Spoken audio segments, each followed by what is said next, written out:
4 ಮತ್ತು 25ನೇ ಸಾಲಿನ ಒಂದು ಕಟ್ಟಡ ಕಾರ್ಮಿಕರ ಮಕ್ಕಳಿಗೆ ಒಂದು ಶೈಕ್ಷಣಿಕ ಪ್ರೋತ್ಸಾಹಧನಕ್ಕೆ ಅರ್ಜಿಯನ್ನ ಇಲ್ಲಿ ಆಹ್ವಾನ ಮಾಡಲಾಗಿದೆ. ಅಂದ್ರೆ ಒಂದು ಕಟ್ಟಡ ಕಾರ್ಮಿಕ ಸ್ಕಾಲರ್ಶಿಪ್ ಗೆ ಇಲ್ಲಿ ಅರ್ಜಿಯನ್ನ ಕರೆಯಲಾಗಿದೆ. ಈ ಒಂದು ಸ್ಕಾಲರ್ಶಿಪ್ ಗೆ ನೀವು ಏನೇನು ಒಂದು ಅರ್ಹತೆ ಬೇಕಾಗುತ್ತೆ ಅಂತ ಈ ಒಂದು ವಿಡಿಯೋದಲ್ಲಿ ಮಾಹಿತಿಯನ್ನ ಕೊಡ್ತಾ ಇದ್ದೀನಿ. ಸೊ ಅದಕ್ಕೂ ಮುಂಚೆ ನಮ್ಮ ಯೂಟ್ಯೂಬ್ ಚಾನಲ್ ನೀವೇನಾದ್ರೂ ಮೊದಲ ಬಾರಿಗೆ ವಿಸಿಟ್ ಅನ್ನ ಮಾಡಿದ್ರೆ ಆದಷ್ಟು ನಮ್ಮ ಯೂಟ್ಯೂಬ್ ಚಾನಲ್ ನ ಸಬ್ಸ್ಕ್ರೈಬ್ ಮಾಡ್ಕೊಂಡು ಪಕ್ಕದಲ್ಲಿರುವ ಬೆಲ್ ಐಕಾನ್ ನ ಆನ್ ಮಾಡ್ಕೊಳ್ಳಿ. ಮತ್ತು ಇನ್ನು ಯಾರು ಟೆಲಿಗ್ರಾಮ್ ಗ್ರೂಪ್ ಗೆ ಜಾಯ್ನ್ ಆಗಿಲ್ಲ ನೋಡಿ, ನಾನು ಡಿಸ್ಕ್ರಿಪ್ಷನ್ ಬಾಕ್ಸ್ ಕೆಳಗೆ ಲಿಂಕ್ ಅನ್ನ ಕೊಟ್ಟಿರ್ತೀನಿ, ಅದರ ಮೇಲೆ ಕ್ಲಿಕ್ ಮಾಡ್ಕೊಂಡು ನಮ್ಮ ಟೆಲಿಗ್ರಾಮ್ ಗ್ರೂಪ್ ಗೆ ನೀವು ಜಾಯಿನ್ ಅನ್ನ ಆಗಿ. ಬನ್ನಿ, ಏನು ಒಂದು 2024 ಮತ್ತು 25ನೇ ಒಂದು ಸಾಲಿನ Karnataka labour welfare board scholarship ಗೆ ಇಲ್ಲಿ ಕರೆದಿದ್ದಾರೆ. ಈ ಒಂದು ಸ್ಕಾಲರ್ಶಿಪ್ ಗೆ ಏನೇನು ಅರ್ಹತೆ ಇರಬೇಕು, ಏನೇನು ಮಾನದಂಡವನ್ನ ನೀಡಿದ್ದಾರೆ ಅಂತ ನೋಡ್ಕೊಳ್ಳೋಣ. ಇದ್ರ ಮೇಲೆ ಕ್ಲಿಕ್ ಮಾಡ್ಕೊಂಡು ಇದನ್ನ ನೋಡ್ಕೊಳ್ಳೋಣ. ನೋಡಿ, 2024 ಮತ್ತು 25ನೇ ಸಾಲಿನ ಒಂದು ಶೈಕ್ಷಣಿಕ ಪ್ರೋತ್ಸಾಹಧನ ಸಹಾಯ ಅರ್ಜಿ ಸಲ್ಲಿಸಲು ಆಹ್ವಾನಿಸಲಾಗಿದೆ.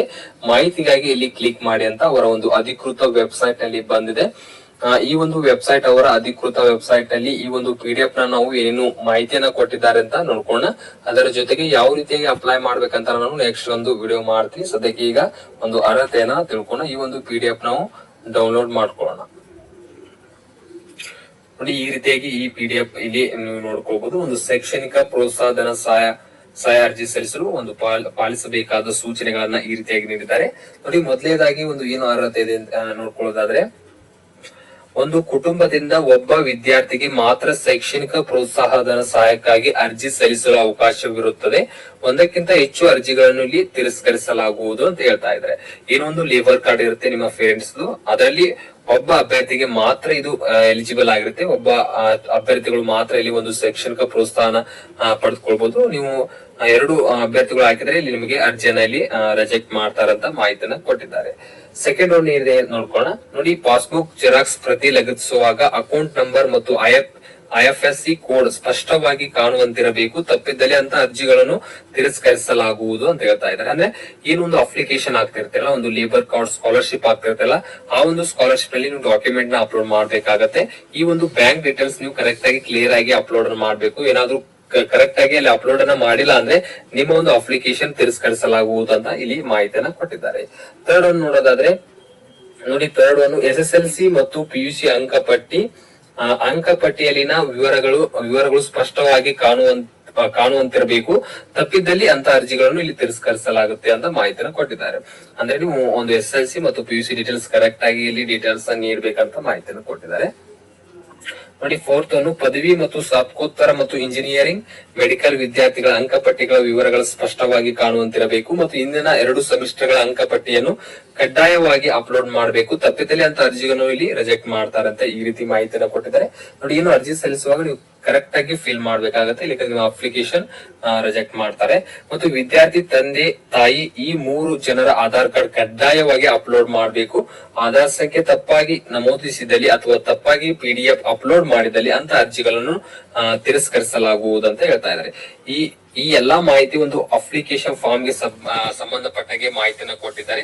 ನೀವು ಕರೆಕ್ಟ್ ಆಗಿ ಅರ್ಜಿನ ಸಲ್ಲಿಸಿ, ಕರೆಕ್ಟ್ ಆಗಿ ಒಂದು ಡಾಕ್ಯುಮೆಂಟ್ಸ್ ನ ಅಪ್ಲೋಡ್ ಮಾಡ್ಕೊಳ್ಳಿ ಮತ್ತು ಕರೆಕ್ಟ್ ಆಗಿ ಒಂದು ಫಿಲ್ ಮಾಡಿ ಅಂತ ಇಲ್ಲಿ ಮಾಹಿತಿಯನ್ನ ಕೊಟ್ಟಿದ್ದಾರೆ. ನೋಡಿ, ಕೊನೆಯದಾಗಿ ಒಂದು ತಂದೆ ಅಥವಾ ತಾಯಿ ಮರಣ ಹೊಂದಿದ್ದಲ್ಲಿ ಅವರ ಮರಣ ಪ್ರಮಾಣ ಪತ್ರ ಅಪ್ಲೋಡ್ ಮಾಡಬೇಕು. ತಪ್ಪಿದಲ್ಲಿ ಅಂತ ಅರ್ಜಿಗಳನ್ನು ತಿರಸ್ಕರಿಸಲಾಗುವುದು ಅಂತ ಹೇಳ್ತಾ ಇದ್ದಾರೆ. ಅಂದ್ರೆ ತಂದೆ ಅಥವಾ ಒಂದು ತಾಯಿ ಇಬ್ರು ಇದ್ರೆ ಇಬ್ರು ಆಧಾರ್ ಕಾರ್ಡ್ ನೀಡಬೇಕು. ಅದರಲ್ಲಿ ಏನಾದ್ರೂ ಮರಣಗೊಂಡಿದ್ರೆ, ತಂದೆ ಅಥವಾ ತಾಯಿ ಮರಣ ಹೊಂದಿದ್ದಲ್ಲಿ ಅವರ ಒಂದು ಮರಣ ಪ್ರಮಾಣ ಪತ್ರನ ಅಪ್ಲೋಡ್ ಮಾಡಬೇಕು. ಈ ರೀತಿಯಾಗಿ ಒಂದು ಇನ್ಸ್ಟ್ರಕ್ಷನ್ಸ್ ನ ನೀಡಿರ್ತಾರೆ. ಒಂದು ಸ್ಕಾಲರ್ಶಿಪ್ ಗೆ ಹಾಕ್ಬೇಕಂದ್ರೆ ಈ ರೀತಿಯಾಗಿ ನೀವು ಮಾನದಂಡವನ್ನ ಇಲ್ಲಿ ಫಾಲೋ ಅನ್ನ ಮಾಡ್ಕೊಳ್ಬೇಕಾಗುತ್ತೆ. ಒಂದು ನೆಕ್ಸ್ಟ್ ಒಂದು ನೋಡೋದಾದ್ರೆ, ಈ ಒಂದು ಕರ್ನಾಟಕ ಸರ್ಕಾರದ ಒಂದು ಕರ್ನಾಟಕ ಕಾರ್ಮಿಕ ಕಲ್ಯಾಣ ಮಂಡಳಿ ಯಶವಂತಪುರ ಬೆಂಗಳೂರು ಈ ಒಂದು ಇಲಾಖೆಯಿಂದ ಅಥವಾ ಒಂದು ಈ ಡಿಪಾರ್ಟ್ಮೆಂಟ್ ಇಂದ ಈ ಒಂದು ಪತ್ರಿಕಾ ಪ್ರಕಟಣೆಯನ್ನು ಅವರು ಹೊರಡಿಸಲಾಗಿದೆ. ಏನೇನು ಮಾಹಿತಿ ಇದೆ ಅಂತ ನಾವು ಕ್ಲಿಯರ್ ಆಗಿ ನೋಡ್ಕೊಳ್ಳೋಣ. ನೋಡಿ, ಕರ್ನಾಟಕ ಕಾರ್ಮಿಕರ ಕಲ್ಯಾಣ ಮಂಡಳಿಗೆ ವಂತಿಗೆ ಪಾವತಿಸುವ ಸಂಘಟಿತ ಕಾರ್ಮಿಕರ ಮಕ್ಕಳಿಂದ ಪ್ರೌಢಶಾಲೆಯಿಂದ ಸ್ನಾತಕೋತ್ತರ ಪದವಿವರೆಗೆ ಹಾಗೂ ವೈದ್ಯಕೀಯ ಇಂಜಿನಿಯರಿಂಗ್ ನಲ್ಲಿ ವ್ಯಾಸಂಗ ಮಾಡುತ್ತಿರುವವರಿಗೆ 2024 ಮತ್ತು 25ನೇ ಸಾಲಿಗೆ ಶೈಕ್ಷಣಿಕ ಪ್ರೋತ್ಸಾಹಧನ ಸಹಾಯಕ್ಕಾಗಿ ಆನ್ಲೈನ್ ಮುಖಾಂತರ ಅರ್ಜಿಯಲ್ಲಿ ಆಹ್ವಾನಿಸಲಾಗಿದೆ. ನೋಡಿ, ಏನು ಒಂದು SSLC ಇಂದ ಡಿಗ್ರಿ ಲೆವೆಲ್ ಆಗಿರ್ಬೋದು, ಒಂದು ಇಂಜಿನಿಯರಿಂಗ್ ಲೆವೆಲ್ ವರೆಗೆ ಈ ಒಂದು ಸ್ಕಾಲರ್ಶಿಪ್ ನ ಡಿಸ್ಟ್ರಿಬ್ಯೂಟ್ ಮಾಡ್ತಾರೆ. ಈ ಒಂದು 2024-25ನೇ ಸಾಲಿನ ಒಂದು ಶೈಕ್ಷಣಿಕ ಇದು ಪ್ರೋತ್ಸಾಹಧನ ಆಗಿರುತ್ತೆ. ಏನು ಒಂದು ಸಂಘಟಿತ ಕಾರ್ಮಿಕರ ಮಕ್ಕಳಿಗೆ ಈ ಒಂದು ಸ್ಕಾಲರ್ಶಿಪ್ ತಲುಪುತ್ತೆ. ಈ ಒಂದು ಸ್ಕಾಲರ್ಶಿಪ್ಗೆ ಒಂದು ಅರ್ಜಿ ಸಲ್ಲಿಸುವ ಕೊನೆ ದಿನಾಂಕವನ್ನ ಅವರು ಮಾಹಿತಿಯನ್ನ ಕೊಟ್ಟಿದ್ದಾರೆ. ಕೊನೆ ದಿನಾಂಕ ಯಾವ ರೀತಿಯಾಗಿದೆ ಅಂದ್ರೆ 31/1/2025 ಒಂದು ಸ್ಕಾಲರ್ಶಿಪ್ಗೆ ಅರ್ಜಿ ಸಲ್ಲಿಸಲು ಅವಕಾಶವನ್ನ ಕೊಟ್ಟಿರ್ತಾರೆ. ಅಂದ್ರೆ ನಿಮ್ಗೆ ಬಹಳಷ್ಟು ಸಮಯ ಇದೆ ಇದನ್ನ ಅರ್ಜಿಯನ್ನ ಸಲ್ಲಿಸಬಹುದು. ಮತ್ತು ಕಾರ್ಮಿಕರ ಮಾಸಿಕ ವೇತನವನ್ನ ಇಲ್ಲಿ ನಿಗದಿಪಡಿಸಿದ್ದಾರೆ. ಅಂದ್ರೆ ಏನು ಒಂದು ಲೇಬರ್ ಕಾರ್ಡ್ ಇರುತ್ತಲ್ಲ ಆ ಒಂದು ಪೇರೆಂಟ್ಸ್ ಮಾಸಿಕ 35,000ಕ್ಕಿಂತ ಅದು ಮಾಸಿಕ ವೇತನ ಹೆಚ್ಚು ಇರಬಾರದು. ಅದರ ಕೆಳಗಿದ್ರೆ ಮಾತ್ರ ಒಂದು ಈ ಸ್ಕಾಲರ್ಶಿಪ್ ಗೆ ಎಲಿಜಿಬಲ್ ಆಗಿರ್ತಾರೆ ಮತ್ತು ಅರ್ಜಿಯನ್ನು ಸಲ್ಲಿಸಲು ಅವಕಾಶವನ್ನ ಕೊಟ್ಟಿರ್ತಾರೆ. ಇನ್ನೊಂದು ಇಂಪಾರ್ಟೆಂಟ್ ಏನು ಒಂದು ಇನ್ಸ್ಟ್ರಕ್ಷನ್ಸ್ ನೀಡಿದ್ದಾರೆ ಅಂದ್ರೆ, ಒಂದು ಕುಟುಂಬದಲ್ಲಿ ಒಬ್ಬ ವಿದ್ಯಾರ್ಥಿಗೆ ಮಾತ್ರ ಈ ಸೌಲಭ್ಯವನ್ನ ನೀಡಲಾಗುವುದು ಅಂತ ಸ್ಟ್ರಿಕ್ಟ್ಲಿ ಆಗಿ ನಿಮ್ಗೆ ಇಲ್ಲಿ ಮಾಹಿತಿಯನ್ನ ಕೊಟ್ಟಿದ್ದಾರೆ. ಮತ್ತು ಶೈಕ್ಷಣಿಕ ಪ್ರೋತ್ಸಾಹನ ಸಹಾಯ ಬಯಸುವ ವಿದ್ಯಾರ್ಥಿಗಳು ಆನ್ಲೈನ್ ಮುಖಾಂತರ ಕರ್ನಾಟಕ ಕಾರ್ಮಿಕ ಕಲ್ಯಾಣ ಮಂಡಳಿಯ ವೆಬ್ಸೈಟ್ ಏನು ಇಲ್ಲಿ ಒಂದು ವೆಬ್ಸೈಟ್ ಅನ್ನು ನೀಡಿದ್ದಾರೆ. ಈ ವೆಬ್ಸೈಟ್ ಅನ್ನು ವಿಸಿಟ್ ಆಗಿ ಈ ವೆಬ್ಸೈಟ್ ಅಲ್ಲಿ ನೀವು ಇನ್ನಿತರ ಒಂದು ಇದಕ್ಕೆ ಸಂಬಂಧಪಟ್ಟಂಗೆ ಇನ್ಫಾರ್ಮೇಶನ್ ತಿಳ್ಕೊಳ್ಬಹುದು ಮತ್ತು ಇದರಲ್ಲಿ ಒಂದು ಅರ್ಜಿಯನ್ನು ಸಲ್ಲಿಸಲು ಅವಕಾಶವನ್ನ ಕೊಟ್ಟಿರ್ತಾರೆ. ಬೇಕಾದ್ರೆ ನೆಕ್ಸ್ಟ್ ಯಾವ ರೀತಿಯಾಗಿ ಅರ್ಜಿಯನ್ನ ಸಲ್ಲಿಸಬೇಕಂತ ನಾನು ವಿಡಿಯೋನ ಮಾಡ್ತೀನಿ. ಮತ್ತು ನೆಕ್ಸ್ಟ್ ಇನ್ನೊಂದು ಏನೇನು ಪಾಯಿಂಟ್ ಇದೆ ನೋಡ್ಕೊಳ್ಳೋಣ. ನೋಡಿ, ಇಲ್ಲಿ ಅರ್ಜಿಯನ್ನು ಸಲ್ಲಿಸಬಹುದಾಗಿರುತ್ತೆ. ಅರ್ಜಿ ಸಲ್ಲಿಸಲು ವಿದ್ಯಾರ್ಥಿಯು ಇಂದಿನ ವರ್ಷದಲ್ಲಿ ಸಾಮಾನ್ಯ ವರ್ಗ 50% ಪರಿಶಿಷ್ಟ ಜಾತಿ ಮತ್ತು ಪರಿಶಿಷ್ಟ ಪಂಗಡ 45% ಅಂಕವನ್ನ ಪಡೆದು ತೇರ್ಗಡೆ ಆಗಿರ್ಬೇಕಾಗುತ್ತೆ. ನೀವು ಜಸ್ಟ್ ಪಾಸ್ ಆದ್ರೆ ಇದಕ್ಕೆ ಅರ್ಜಿಯನ್ನ ಇಲ್ಲಿ ಸಲ್ಲಿಸಬೇಕಾಗುತ್ತೆ. ಅಂದ್ರೆ ಒಂದು ಪರಿಶಿಷ್ಟ ಪಂಗಡ ಅಂದ್ರೆ SC ಕೆಟಗರಿಗೆ 50% ನೀವು ಅಂಕವನ್ನ ಪಡೆದಿರಬೇಕು ಮತ್ತು ST ಕೆಟಗರಿ 45% ಅಂಕವನ್ನ ಪಡೆದಿದ್ದೆ ಅಂದ್ರೆ ತೇರ್ಗಡೆ ಆಗಿದ್ರೆ, ಪಾಸ್ ಆಗಿದ್ರೆ ಮಾತ್ರ ಇದಕ್ಕೆ ಎಲಿಜಿಬಲ್ ಆಗಿರುತ್ತೆ. ಮತ್ತು ಒಂದು ಕುಟುಂಬದಲ್ಲಿ ಒಬ್ಬ ಅಭ್ಯರ್ಥಿಗೆ ಮಾತ್ರ ಅವಕಾಶವನ್ನ ಕೊಟ್ಟಿದ್ದಾರೆ.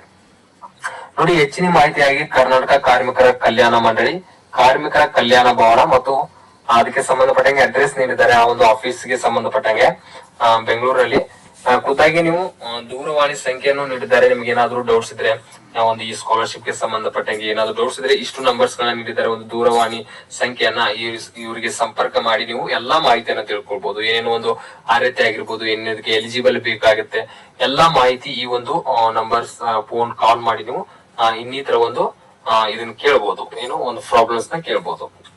ಈ ಒಂದು ನೋಟಿಸ್ ಏನಿದೆ ಇದಕ್ಕೆ ಕಲ್ಯಾಣ ಮಂಡಳಿಯಿಂದ ಒಂದು ಸಹಿಯಾಗಿ ಈ ಒಂದು ಆದೇಶವನ್ನ ಹೊರಡಿಸಲಾಗಿದೆ. ನಿಮ್ಗೆ ಇಲ್ಲಿ ಫ್ರೆಶ್ ನೋಟ್ ಜೊತೆಗೆ ಇದನ್ನ ಮಾಹಿತಿಯನ್ನ ಕೊಟ್ಟಿದ್ದಾರೆ.